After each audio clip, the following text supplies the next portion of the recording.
I had just gotten home from a long day, my boots caked in dried mud, my fingers sore and stained from grease and grit, and the faint scent of machinery still clung to my shirt. She was at the kitchen island, scrolling through her phone with freshly polished nails, her hair curled perfectly, and a sleek black gown waiting on the hallway hook. She didn't even glance up.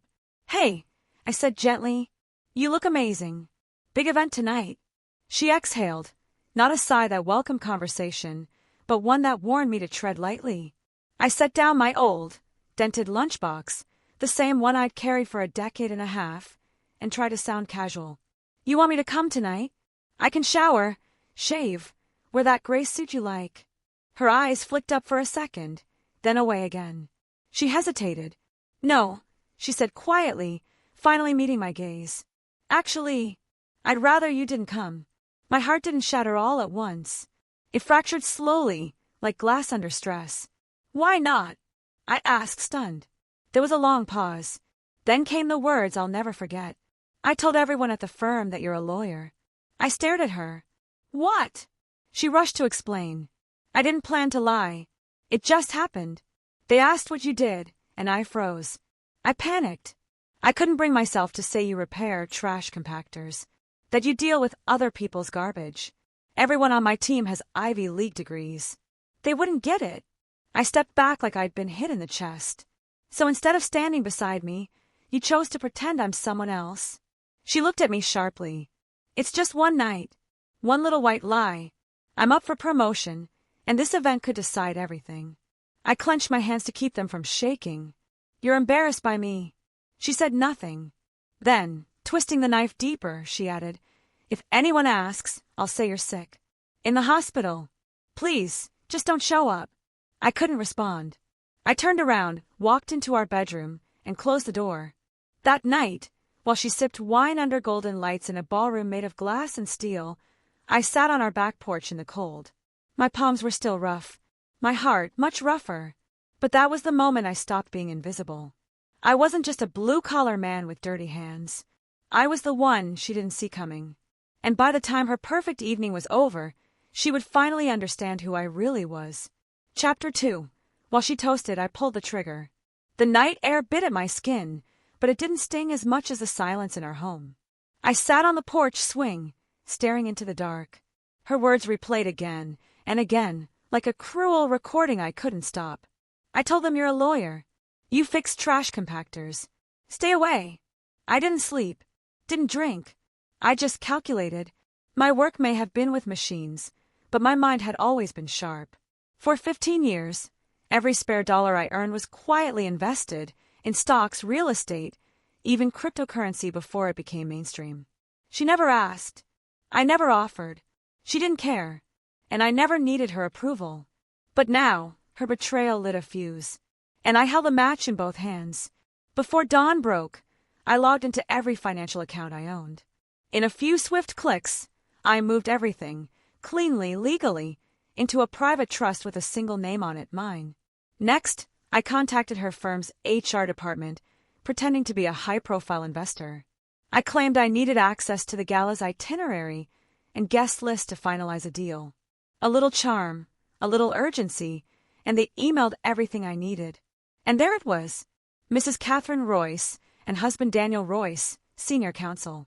Not only had she lied about my profession, she'd given me a title, senior counsel, as if the truth of who I am wasn't good enough. I almost laughed, not from humor, but from disbelief. As she sprayed perfume and perfected her curls in the mirror that evening, I slipped out the back door, silent as a ghost. I wasn't going there to embarrass her. I was going to burn the illusion she built to the ground. The venue was straight out of a luxury magazine, crystal chandeliers dripping light onto velvet curtains, towers of champagne glistening in golden hues, and a soft string quartet filling the air. From the upper balcony, I watched quietly, unnoticed, right where I needed to be. Below, Catherine floated through the crowd in a scarlet satin dress, glowing with elegance and deception. Her colleagues surrounded her, laughing, sipping, oblivious. Then came the moment. Richard Collins, her firm's CEO, lifted his glass and proclaimed, a toast to Catherine and her brilliant legal strategist husband, Daniel Royce. The crowd erupted in applause. Catherine beamed. And there it was, my name twisted into a lie. But she hadn't accounted for what came next. Right on cue, the massive screen behind the stage came to life. The projector flickered, then settled on a single title card. Truth Matters. Who is Daniel Royce, really? Laughter gave way to silence. One by one, faces turned to the screen. Slide after slide revealed my truth. A photo of me in my work uniform. A timeline showing every honest job I've held. Maintenance work, sanitation repair, equipment tech. Then came the punch. A copy of Catherine's HR form, claiming I was a corporate attorney with a Harvard law degree. Gasps. Confused murmurs. And finally, judgment. All eyes landed on Catherine, whose smile crumbled. Her boss turned to her. Is any of this accurate? She stammered. I didn't mean. It just sounded better. I thought. But the room had already turned. I descended the stairs this time, no longer hiding.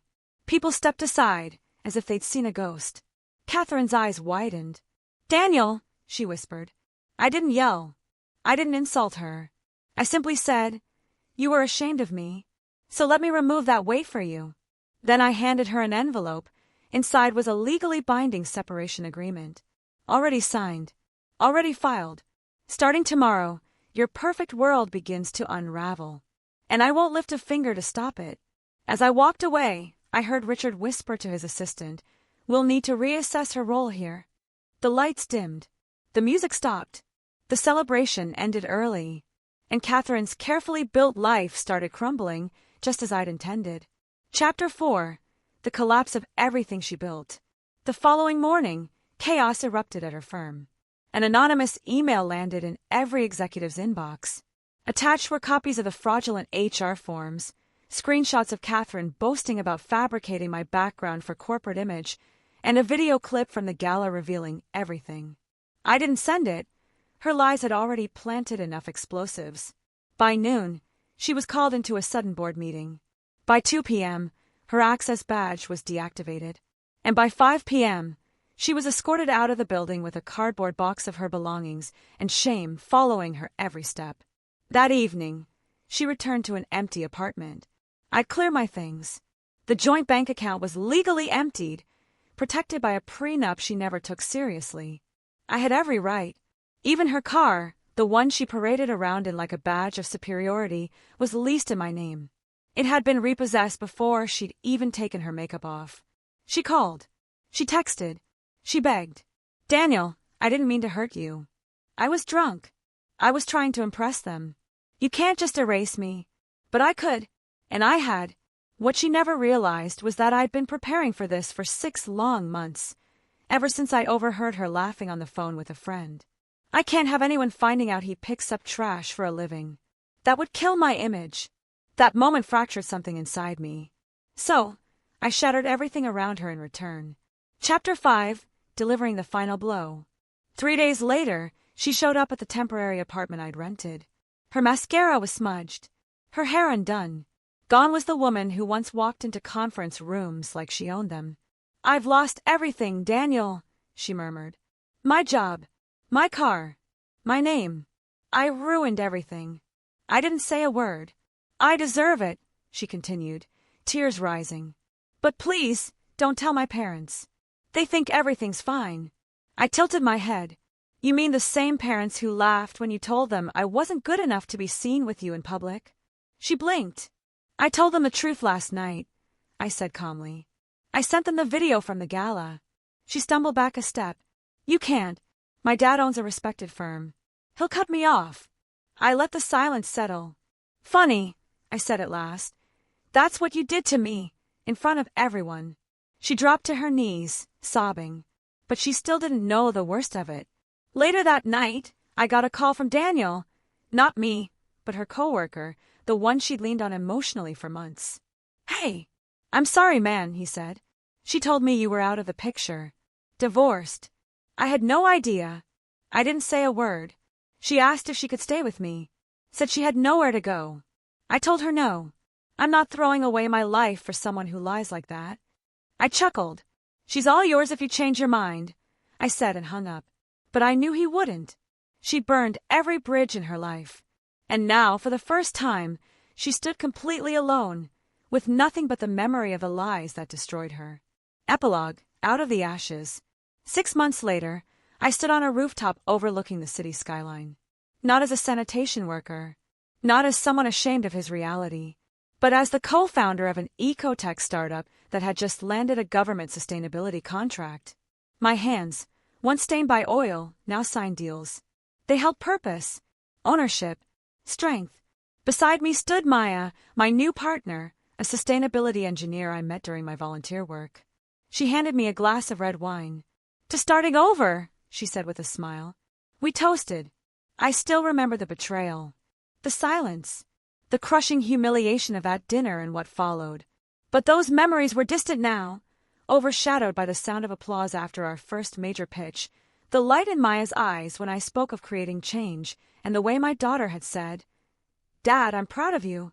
And as for Catherine, she now worked a part-time job in a call center. Her father disowned her. Her colleagues blocked her. Her LinkedIn profile read, "Open to work." She sent emails, left voicemails, asked to talk, begged for closure, but I never answered, because some betrayals don't deserve a response, only silence.